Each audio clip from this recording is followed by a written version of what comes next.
Hello students, welcome to my YouTube channel Amit chemistry classes. ये question भी JEE mains 2024 में आया हुआ है सेशन 2 में। क्वेश्चन है among the following how many metal ions act as oxidising agent. तो पूछ रहा है कि इनमें से कितने जो मेटल आयंस हैं जो ऑक्सीडाइजिंग एजेंट की तरह से काम करेंगे। तो हमारे पास आयन है Sn2 plus tin plus 2 oxidation state में, टिन प्लस 4 ऑक्सीडेशन स्टेट में, लेड प्लस 4 ऑक्सीडेशन स्टेट में, लेड प्लस 2 ऑक्सीडेशन स्टेट में, थेलियम प्लस 1 ऑक्सीडेशन स्टेट में और थेलियम प्लस 3 ऑक्सीडेशन स्टेट में। तो हमें बताना है कि इनमें से कितने आयंस जो हैं वो ऑक्सीडाइजिंग एजेंट की तरह काम करेंगे। तो ऑक्सीडाइजिंग एजेंट क्या होते हैं, अगर मैं बात करूं तो ऑक्सीडाइजिंग एजेंट होते हैं, oxidising agents are electron acceptor, electron acceptors. जो ऑक्सीडाइजिंग एजेंट्स होते हैं वो इलेक्ट्रॉन एक्सेप्टर्स होते हैं, मतलब वो इलेक्ट्रॉन एक्सेप्ट कर सकते हैं। तो अगर हम यहाँ पर tin Sn4 plus ion, Pb plus 4 ion और थेलियम प्लस 3 आयन को देखें तो जो कि ये मेटल आयन अपनी हाईएस्ट ऑक्सीडेशन स्टेट में है, क्लियर। तो यहाँ पर जो ऑक्सीडेशन स्टेट होगी due to inert pair effect, जो लेड होगा वो इजीली +2 में रिड्यूस हो जाएगा 2 इलेक्ट्रॉन गेन करके due to inert pair effect. Similarly thallium भी +3 से 2 इलेक्ट्रॉन गेन करके थेलियम +1 में रिड्यूस हो जाएगा। सिमिलरली टिन भी +4 में 2 इलेक्ट्रॉन गेन करके रिड्यूस हो जाएगा Sn2 प्लस में। बट तो हमारे पास ये 3 आयंस हैं जो कि ईजिली जो है वो 2 इलेक्ट्रॉन गेन करके अपना +2 2 ऑक्सीडेशन स्टेट कम में रिड्यूस हो जाएंगे due to inert pair effect. तो हमारे पास 3 आयंस ऐसे हैं जो स्ट्रॉन्गर रिड्यूस जो कि यहाँ पर ऑक्सीडाइजिंग एजेंट की तरह काम करेंगे। तो अगर हम ऑप्शन देखें तो ऑप्शन 3 हमारा यहाँ पर हो जाएगा। 3 आयंस कौन कौन से, लेड +4, थेलियम +3 और टिन +4। नाउ ये क्वेश्चन भी हमारा जेईई मेंस 2024 में सेशन 2 में आया हुआ क्वेश्चन है। क्वेश्चन क्या है, the number of compounds that have sp2 hybridised central atom are. Basically ये क्वेश्चन हाइब्रिडाइजेशन से है। हमें कुछ कंपाउंड्स दिए गए हैं और पूछ रहा है कि इनमें कितने कंपाउंड्स का जो है सेंट्रल एटम sp2 हाइब्रिडाइज्ड है। तो पहला जो है वो है हमारा HCHO फॉर्मल्डिहाइड, दूसरा है C2H4 जो कि इथीन है, तीसरा है हमारा सल्फर डाइऑक्साइड, चौथा है हमारा C6H6 बेंजीन और पांचवा हमारा है डाइबोरेन, छठा हमारा है सिलिकॉन डाइऑक्साइड सॉलिड स्टेट में और सातवां हमारा है डाइक्लोरोमीथेन और तीसरा है बोरोन ट्राइफ्लोराइड। तो हमें ये बताना है कि इनमें से कितने कंपाउंड जो हैं वो sp2 हाइब्रिडाइज्ड है।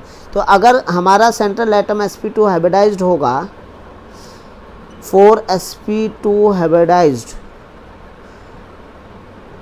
4sp2 हाइब्रिडाइजेशन, जो मॉलिक्यूल है उसकी शेप, मॉलिक्यूल शेप जो है वो होनी चाहिए प्लेनर, ट्राइगोनल प्लेनर। तो अगर मैं इन सब की बात करूं तो जैसे मैं पहले की बात कर लेता हूं, C, तो C डबल बॉन्ड OH, इसमें अगर हम देखें तो कार्बन sp2 हाइब्रिडाइज्ड है, ये प्लेनर होता है। दूसरा हमारा C2H4 इथीन होता है, बेसिकली ये भी हमारा क्या होता है, प्लेनर होता है। तो इसमें भी हमारी जो कार्बन की हाइब्रिडाइजेशन है वो sp2 होती है। थर्ड अगर हम देखें, थर्ड हमारा जो है SO2 होता है, इसमें ये बैंड शेप आती है, क्लियर। तो इसमें भी इसमें सल्फ़र के पास हमारे पास एक लोन पेयर होता है, तो 2 सिग्मा बॉन्ड हो गए और एक लोन पेयर हो गया। तो यहाँ पर जो है वो हमारा sp2 हाइब्रिडाइजेशन होती है, इसमें भी sp2 हाइब्रिडाइजेशन है, कार्बन में भी sp2 हाइब्रिडाइजेशन है दोनों कार्बन्स की। Fourth one is C6H6। तो बेंजीन में तो होता ही, हमारी जो बेंजीन है इसमें तो हर एक कार्बन जो है वो डबल बॉन्डेड होती है, तो इसीलिए ये तो प्लेनर होगा, तो sp2 हाइब्रिडाइज्ड है, तो इसमें भी जो ये कार्बन है ये sp2 हाइब्रिडाइज्ड है। अगर मैं फिफ्थ की बात करूं तो B2H6, तो ये डाइबोरेन होता है, और डाइबोरेन में जो बोरोन होता है वो हमारा जो है वो sp3 हाइब्रिडाइज्ड होता है। तो डाइबोरेन में जो बोरेन की हाइब्रिडाइजेशन है वो sp3 होती है। और अगर मैं सिक्स्थ वाले की बात करूं SiO2, तो SiO2 ये एक सॉलिड नेटवर्क होता है सिलिका का, तो इसमें बेसिकली जो है वो हमारा सिलिकॉन जो है वो टेट्राहेड्रल बॉन्डेड होता है, एक सॉलिड नेटवर्क बनता है, तो इसमें जो सिलिकॉन की हाइब्रिडाइजेशन होती है वो sp3 होती है।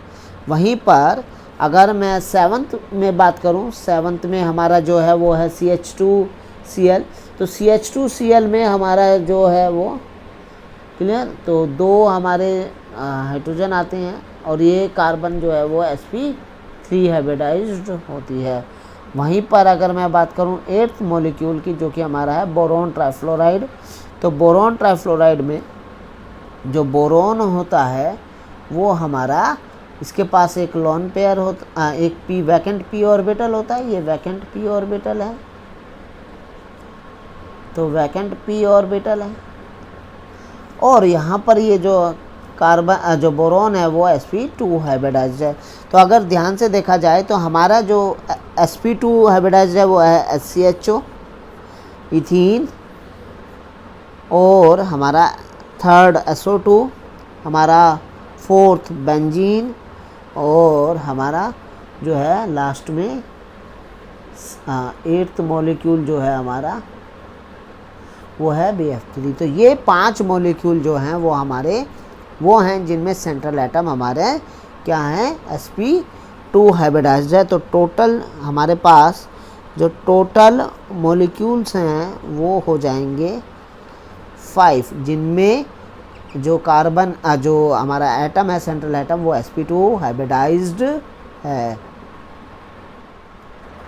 नाउ ये क्वेश्चन भी जो है JEE मेंस 2024 में सेशन 2 में आया हुआ है, क्वेश्चन है IUPAC name of the complex compound. हमें एक कॉम्प्लेक्स दिया, उसका नाम दिया हुआ है, तो कॉम्प्लेक्स है PTBr2 PPH3 होल 2। तो बेसिकली हमें प्लेटिनम का एक कॉम्प्लेक्स दिया है PTBr होल 2 PPH3 होल 2। तो ये बेसिकली प्लेटिनम का एक कॉम्प्लेक्स है। Br का मतलब यहाँ पर ब्रोमीन है, तो ब्रोमीन को हम लिखेंगे ब्रोमिडो, और PPH हो जाएगा ट्राइफिनाइल फॉस्फीन,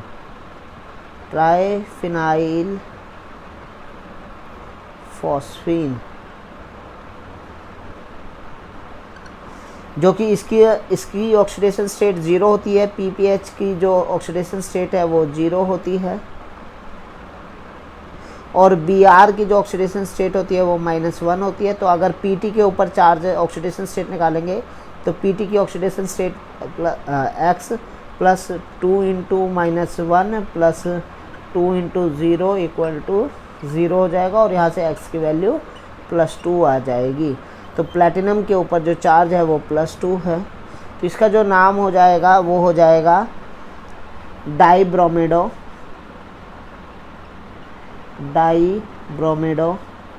बिस ट्राइफिनाइल फॉस्फीन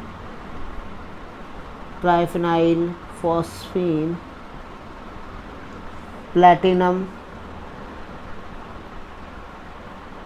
सेकंड। तो ऑप्शन जो होगा वो हमारा ए हो जाएगा। सेकंड ऑप्शन जो मिस्टेक की है वो यहाँ पर प्लैटिनेट लिखा है, जो कि ये न्यूट्रल कॉम्प्लेक्स है, तो 8 नहीं लगेगा, तो इस वजह से सेकंड ऑप्शन गलत हो जाएगा। यहाँ पर अल्फ़ाबेटिक सी में जैसे बिस ट्राइफिनाइल फॉस्फीन डाइब्रोमिडो लिखा है, अल्फ़ाबेटिकल ऑर्डर को फॉलो नहीं किया गया है, तो इसलिए ये गलत हो जाएगा। यहाँ पर भी एक तो ऑर्डर फॉलो नहीं किया है और दूसरा प्लैटिनेट लिखा है, तो इसीलिए ये ऑप्शन भी गलत हो जाएगा। तो हमारा जो करेक्ट ऑप्शन होगा वो ऑप्शन ए होगा। नाउ ये क्वेश्चन भी जेईई मेंस 2024 में आया हुआ क्वेश्चन है। क्वेश्चन है calculate the magnetic moment in Bohr magneton of one from Y ytterbium dioxide cation permanganate ion और dichromate ion YO2 plus MnO4 minus और Cr2O7 which is having least oxidizing property, जिसकी सबसे कम oxidising property है। तो अगर मैं magnetic moment की बात करूँ बोर मैग्नेटॉन में, तो म्यू जो मैग्नेटिक मोमेंट आती है बोर मैग्नेटॉन में वो आती है अंडर रूट इंटू n+2। यहाँ पर n क्या है? n है नंबर ऑफ अनपेयर्ड इलेक्ट्रॉन, कि कितने अनपेयर्ड इलेक्ट्रॉन्स हैं। तो अगर मैं इट्रियम डाइऑक्साइड कैटायन की बात करूँ तो यहाँ पर इट्रियम की जो ऑक्सीडेशन स्टेट है, ऑक्सीडेशन स्टेट जो है इट्रियम की वो +3 है। तो +3 में इट्रियम को आ जाने की वजह से यहाँ पर इसको नोबल गैस कॉन्फ़िगरेशन आ जाती है, और नोबल गैस कॉन्फ़िगरेशन आ जाने की वजह से इसके सारे जो इलेक्ट्रॉन्स होते हैं वो पेयर्ड होते हैं, ऑल इलेक्ट्रॉन्स आर पेयर्ड। तो इसी वजह से यहाँ पर नंबर ऑफ अनपेयर्ड इलेक्ट्रॉन 0 हो जाते हैं, n की वैल्यू 0 हो जाती है। और अगर मैं यहाँ पर मैग्नेटिक मोमेंट निकालूंगा तो 0 × 0 + 2, तो ये आएगा 0। क्लियर? वहीं पर अगर मैं MnO4- आयन में देखूं तो MnO4- आयन में जो मैग्नीज है उसकी ऑक्सीडेशन स्टेट +7 है।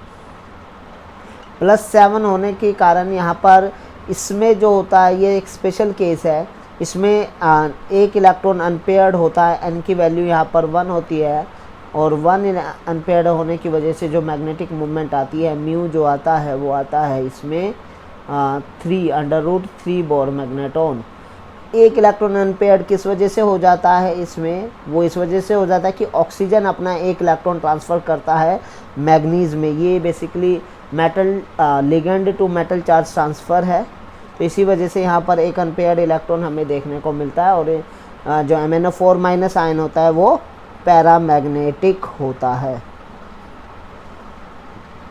जबकि ये डायमैग्नेटिक होता है। और वहीं पर Cr2O7 2- की बात करें तो इसमें जो क्रोमियम की ऑक्सीडेशन स्टेट है वो +6 है, और इसमें भी जो नंबर ऑफ़ अनपेयर्ड इलेक्ट्रॉन है वो 0 है, तो म्यू जो आएगा वो भी इसका 0 आ जाएगा। अब बात करते हैं कि लीस्ट ऑक्सीडाइजिंग प्रॉपर्टी किसकी है। तो least oxidizing property YO2+ ion की है, तो इसकी जो ऑक्सीडेशन स्टेट है वो 0 है, तो हमारा आंसर जो हो जाएगा, आंसर इसमें 0 हो जाएगा।